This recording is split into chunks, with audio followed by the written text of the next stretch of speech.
terceiro ano, tudo bem com vocês? A prof também está bem. Te convido a participar de mais essa videoaula que vamos trabalhar a disciplina de Geografia, tá? Nessa aula de Geografia a gente vai trabalhar com as páginas 198, 199, 200, 201, 202 e 203, tá? Então da página 198 até a 203.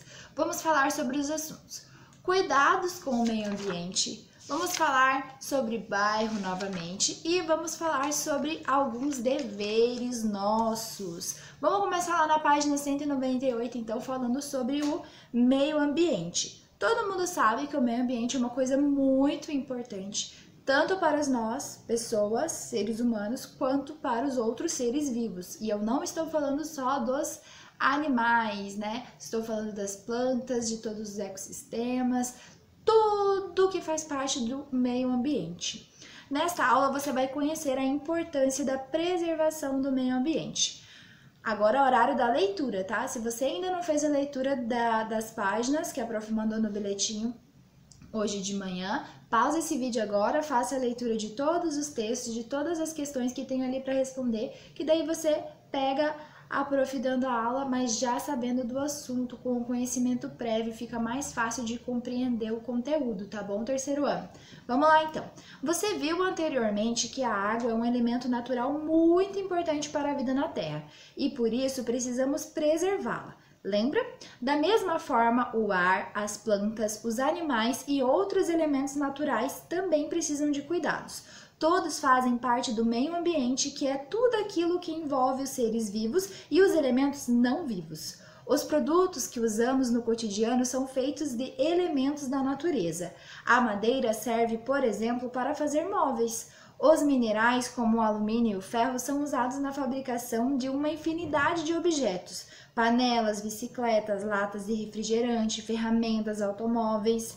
A água, como você já viu, é fundamental para a nossa sobrevivência e é do solo que obtemos os alimentos. Se não preservarmos os elementos naturais, se continuarmos a poluir as águas e o ar, desmatar as florestas, produzir muito lixo, o planeta Terra pode sofrer ainda mais com sérios problemas, como poluição, erosão, calor excessivo, extinção de espécie, entre outros.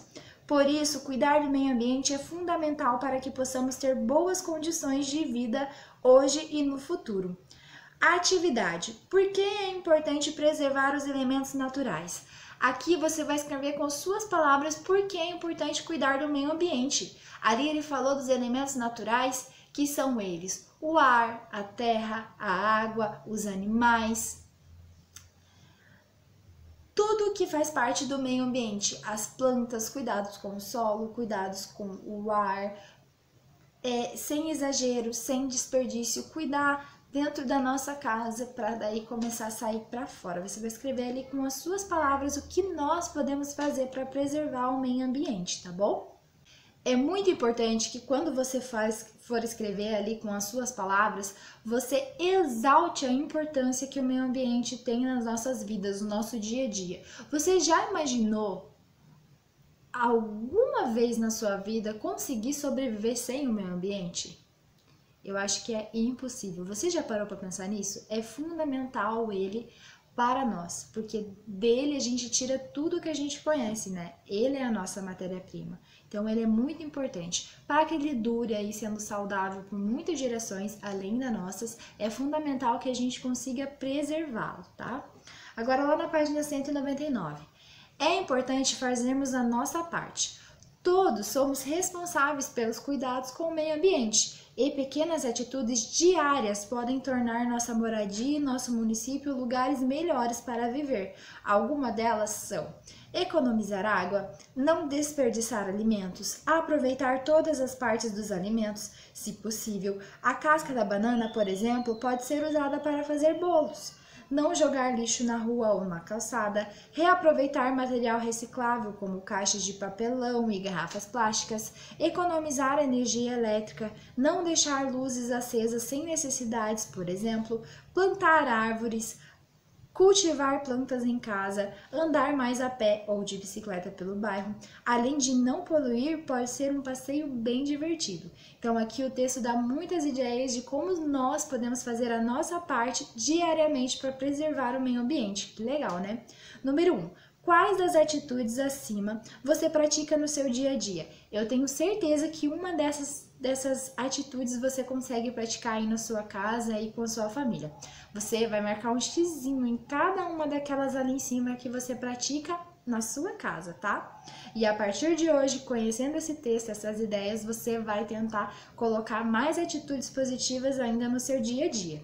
Número 2. Você costuma tomar alguma atitude que não foi citada? Se sim, que atitude é essa? Aqui a apostila está curiosa para saber se tem alguma atitude que você utiliza aqui, que você utiliza para preservar o meio ambiente, mas é que ele não colocou lá em cima. Então, se você faz alguma coisa para preservar o meio ambiente diferente, que não está escrito lá no texto, você vai colocar aqui.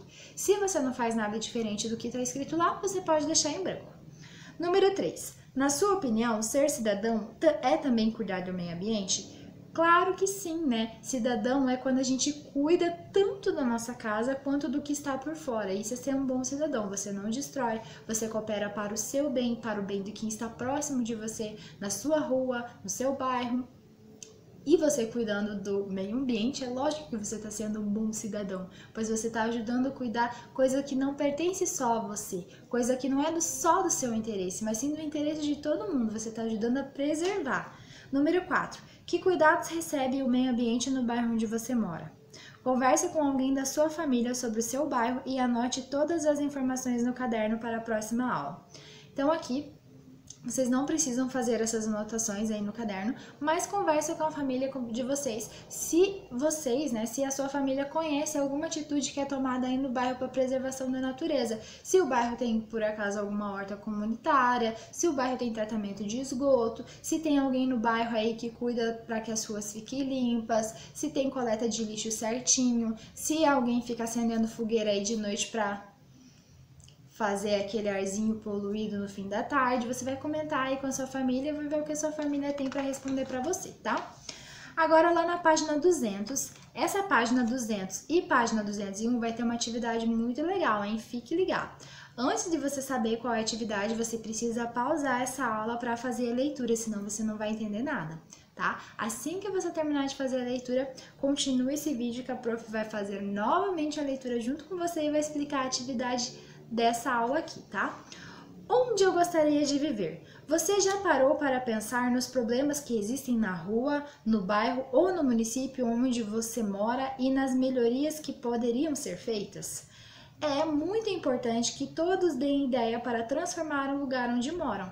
Ser cidadão também é participar. Na aula de hoje, você e os colegas vão conversar sobre o bairro onde moram e depois construir o bairro que acha ideal para viver. Vamos lá? Atividade. Reúna-se com 3 a 4 colegas e converse sobre como é o bairro em que cada um mora. Para isso, use as informações que vocês pesquisaram com a família na atividade 4 da página 199. Discutam os seguintes aspectos. Aqui vocês vão usar a resposta que vocês tiveram da família da atividade anterior, que a prof pediu para vocês conversar com a família de vocês para saber aí como está o bairro de vocês a respeito do meio ambiente. Já aqui ele pediu para vocês formarem grupos, mas não é novidade para ninguém que isso não é possível, então vocês vão realizar aí a atividade sozinhos. Vocês precisam analisar como que é o bairro de vocês. Lembre de todas as vezes que vocês saíram de casa e andaram pelas ruas dos seus bairros, como que é o comércio, como que é as ruas, se tem calçada, se tem faixa de pedestre, se tem coleta de lixo certinho, se a rua é muito suja, se tem bastante movimento de pessoas, de carros. Como que a vizinhança tem mais comércio, tem mais residência, por acaso tem fábrica. Analisem tudo isso para depois aqui a gente analisar juntos essa folhinha que está aqui. Além de vocês trazerem tudo isso à tona na cabecinha de vocês, lembrem também de como é a moradias, como é as ruas, a calçada, se tem calçada, porque tem muitas ruas aqui na Fazenda Rio Grande que não tem calçadas. Se existem escolas, postos de saúde, hospitais e outros lugares de serviços públicos importantes, né? A gente já vinha falando de serviços públicos. se existe áreas verdes, como que é a plantação de árvores aí no bairro onde você mora, a limpeza dos rios, de ruas e de praças, se existe rio, se existe praça, se existe, né, se rua com certeza existe, como que é a limpeza, porque isso também é um serviço público, como é a iluminação das ruas, das praças, como é a sinalização de trânsito, o fornecimento de energia elétrica, se tem iluminação adequada para vocês e para a rua de vocês, fornecimento de água e tratamento de esgoto. Na sua rua tem água encanada? Tem tratamento de esgoto? E a qualidade do transporte público? Na sua rua passa ônibus? Então, tudo isso aqui são coisas para você analisar no seu bairro. É óbvio que o seu bairro vai deixar a desejar em algum quesito desse. Não se assuste, é muito normal, tá? É muito normal que talvez o bairro não tenha calçada, ou que não tenha tratamento de esgoto, ou que a iluminação esteja precária, ou que o transporte público não seja tão bom, que não tenha escola nem posto de saúde tão perto. É normal isso acontecer, tá? Aí é que vem a graça da brincadeira. Lá na página 201 tem uma atividade chamada assim, você geógrafo. Na atividade da página anterior, vocês conversaram sobre características do bairro onde moram. No caso, você não conversou, né? Você pesquisou aí, analisou na sua própria cabecinha aqui junto com a prof. Letra A. Agora você vai trocar ideias sobre essas perguntas. Como deve ser o bairro ideal para se viver? O que vocês acham que precisa ter nele? Então aqui agora você vai começar a mentalizar um bairro ideal para se viver. Qual é o bairro ideal? É aquele que tem asfalto, aquele que tem iluminação pública, é aquele que tem bastante área verde, aquele que tem escola, praça, posto de saúde perto, é aquele que tem também próximo a linha de ônibus, né, o transporte público, é aquele que as casas estejam em boas condições, que tenha bastante comércio próximo para atender a população. Então esse é o bairro ideal. Talvez tenha até praças com parquinhos para as crianças brincarem, para se divertir, que também tenha tratamento de água, tenha tratamento de esgoto, tenha água encanada, tudo certinho. Talvez tenha até ciclovia para que as pessoas se animem mais em praticar esporte, talvez até comece a trocar o veículo, né, o meio de transporte que usa da casa até o trabalho, para facilitar ainda mais o trânsito e preservar o meio ambiente. Comece a mentalizar esse tipo de bairro. Lá na letra B, está pedindo para você produzir uma maquete com o bairro dos seus sonhos, com o bairro ideal para se viver. Só que como nesse primeiro semestre a gente fez muitas maquetes, agora a gente não vai produzir uma maquete, tá? Vocês vão pegar uma folha em branco, pode ser uma folha sulfite ou uma folha de caderno, e vocês vão produzir através do desenho o bairro ideal para vocês. Esse bairro precisa ter tudo que o bairro de vocês não tem, precisa ser o bairro perfeito. Precisa ter asfalto, precisa ter ciclovia, precisa ter praça, posto de saúde, escola, iluminação, sinalização de trânsito, aquelas lixeirinhas de jogar lixo para você não ficar guardando lixo no bolso por muito tempo até encontrar uma lixeira. Precisa ter áreas verdes. Coloque nesse teu projeto de bairro, tudo aquilo que o seu bairro não tem, mas que você gostaria que tivesse, tá? Pessoas andando para lá e para cá, crianças podendo brincar na rua com tranquilidade, porque os carros passam com uma baixa velocidade. Coloque nesse bairro tudo o que você gostaria que o seu bairro tivesse. Não esqueça de colorir, fazer uma coisa bem caprichada e depois me enviar uma foto para você fazer.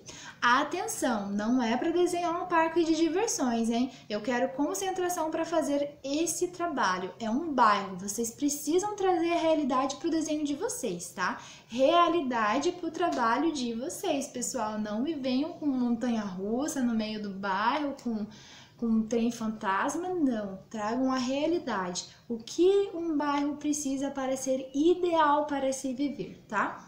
Agora lá na página 202 e 203, para finalizar a nossa aula, a gente vai falar um pouquinho sobre os deveres, tá? Vamos lá, lendo o mundo. Crianças têm deveres? Se você ainda não realizou a leitura dessas duas páginas, por favor, pause esse vídeo para poder realizar a leitura, ok? Você provavelmente sabe que as crianças têm direitos, certo? Mas crianças têm deveres? Claro que sim! Os deveres das crianças não estão escritos em nenhuma lei, mas existe uma série deles que elas podem cumprir em casa, na escola e em outros lugares de convivência. O texto a seguir apresenta deveres que as crianças podem cumprir na escola. Vamos falar dos deveres em que as crianças devem cumprir na escola, tá bom, pessoal? Então, a gente está falando aqui dos deveres dos alunos e alunas. Vamos lá. A criança passa grande parte do dia na escola, convivendo com outras pessoas. E é muito importante manter uma relação de cordialidade no ambiente escolar com os colegas de sala, professores e diretores, servidores, pais de alunos. Como todo mundo tem um jeito, o ideal é que todas as diferenças sejam respeitadas. O que o aluno deve fazer para tornar sua escola um lugar bem agradável? Siga as dicas. Participe de sua própria educação, comparecendo a todas as atividades escolares, dando sua colaboração em sala de aula e cumprindo os deveres e horários determinados. Então, esse daqui é um dever do aluno. Ele deve cooperar para a sua própria educação, assim como vocês estão fazendo agora nesse período de pandemia, nesse período de isolamento. Vocês são os maiores responsáveis pela aprendizagem e pela educação de vocês. É vocês que estão construindo. A prof só está aqui direcionando, porque quem está realizando mesmo são vocês. Respeite os seus educadores, colegas e funcionários, cada qual com sua diferença. Acredito que isso não tem nem que se falar, eu tenho alunos muito educados. Cuide do espaço físico da escola, salas, pátio, auditório, biblioteca, quadras e dos bens materiais, como carteiras, quadros, computadores, que foram colocados à sua disposição. Caso você estrague alguma dessas coisas, procure repô-la ou consertá-las. Então aqui está falando de você cuidar do ambiente que você está. Se você está na escola, você vai cuidar do ambiente que você está, que é a escola. Se você está em casa, você vai cuidar do ambiente na sua casa. Se você está em outro espaço, você vai cuidar desse espaço também. E isso é ser cidadão, lembra? Compareça às atividades escolares trajando o uniforme, se possível, e portando o material escolar exigido. Então, esse também é um dever do aluno estar bem vestido com um uniforme que traz uma igualdade, onde todos os alunos são iguais. Cada um é cada um, porém todos devem ser respeitados igualmente, né?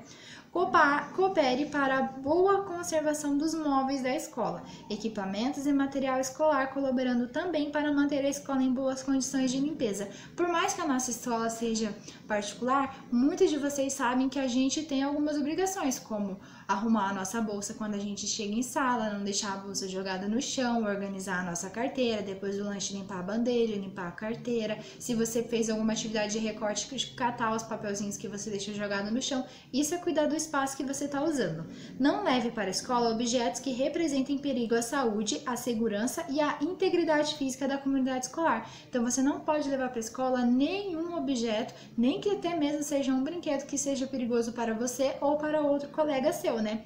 Obedeça as regras estabelecidas pelo colégio disciplinar, pelo código disciplinar da sua escola e as determinações superiores dos diretores, coordenadores e diretores. Então ali todo mundo sabe que nas escolas tem regras, como precisa pedir para ir no banheiro, evitar o desperdício sempre de qualquer coisa que tenha a ver com a escola, até mesmo por causa do meio ambiente. Tem horário para entrar, horário para sair, horário para brincar, horário para comer, horário de conversar, horário de fazer lição. Então essas são as nossas regrinhas ali principais, né? Agora lá na 203 diz assim: qual é o principal objetivo do texto que você acabou de ler? Marque X na opção correta. Aqui tem 3 opções. Primeiro, informar algum acontecimento ao leitor, dar sugestões a um leitor ou emocionar o leitor. Então, vocês vão marcar X ali na única alternativa que é a correta, tá? O que esse texto tem de função? Qual é o objetivo dele? Ele quer emocionar o leitor? Ele quer informar algum acontecimento? Aconteceu alguma coisa que ele quer informar? Ou ele quer dar sugestão ao leitor? Número 2. Circule as palavras que expressam a ideia geral do texto. Então, ali tem algumas palavras como cooperação, obediência, responsabilidade, direitos, desrespeito, colaboração, cidadania, deveres e cuidados. Você vai circular, pintar, sublinhar aquelas palavras que têm a ver com o texto. Vamos lá? Cooperação tem a ver com o texto? Sim. Obediência tem a ver com o texto? Sim. Irresponsabilidade tem a ver com o texto? Não. Deveres tem a ver com o texto? Sim. Cuidado tem a ver com o texto? Sim. Direitos tem a ver com o texto? Não, esse texto é sobre deveres. Desrespeito tem a ver com o texto? Não. Colaboração tem a ver com o texto? Sim. Cidadania tem a ver com o texto? Sim. Número 3. Quais deveres citados no texto você cumpre? Então aqui a prof vai pedir a participação de vocês nessa aula de hoje, que é vocês falarem quais desses direitos, desses deveres você já cumpre. Agora chegou a hora de você vestir a sua capa de modéstia e contar para a prof tudo aquilo que você já faz, tanto em sala de aula como aí na casa de vocês, porque agora a sala de aula se transformou na casa de vocês. Você cumpre com todos esses direitos que tá aqui, essas sugestões de deveres, não é direitos, né, é deveres. Você tá sendo um bom aluno aí na sua casa? Você tá respeitando a mamãe, o papai, a vovó que tá ajudando você, ou o vovô, ou o tio, não sei quem está te ajudando? Você tá cumprindo com horários para você estudar? Você tá tendo disciplina? Você tá levando isso a sério? Tá fazendo com capricho? Você vai aí gravar um vídeo ou um áudio para a prof contando como que tá sendo essa experiência da sua casa sendo transformada em escola, tá bom? E número 4, além das dicas sugeridas no texto, que outras ideias podem tornar as horas que você passa na escola mais agradáveis? Que outras regrinhas que a nossa escola tem, ou outra escola que você já estudou, tem de interessante para tornar um ambiente escolar mais agradável? Se você tiver alguma ideia, alguma sugestão, você pode colocar aqui na número 4, mas essa é uma resposta pessoal, fica ao seu critério, tá bom? Pessoal, a aula de hoje é só isso. Não esqueçam de mandar lá a foto da produção do bairro dos sonhos de vocês, que a prof está esperando do desenho. E daí aqui a participação de vocês ativa contando se você está sendo um bom aluno aí na sua casa, tá bom? A nossa aula vai ficando por aqui. Espero que não tenha ficado nenhuma dúvida, mas se ficou, me procure, tá? A prof está aqui para ajudar. Na próxima aula a gente faz a correção ali da número 1, que foi a única que ficou. Tchauzinho!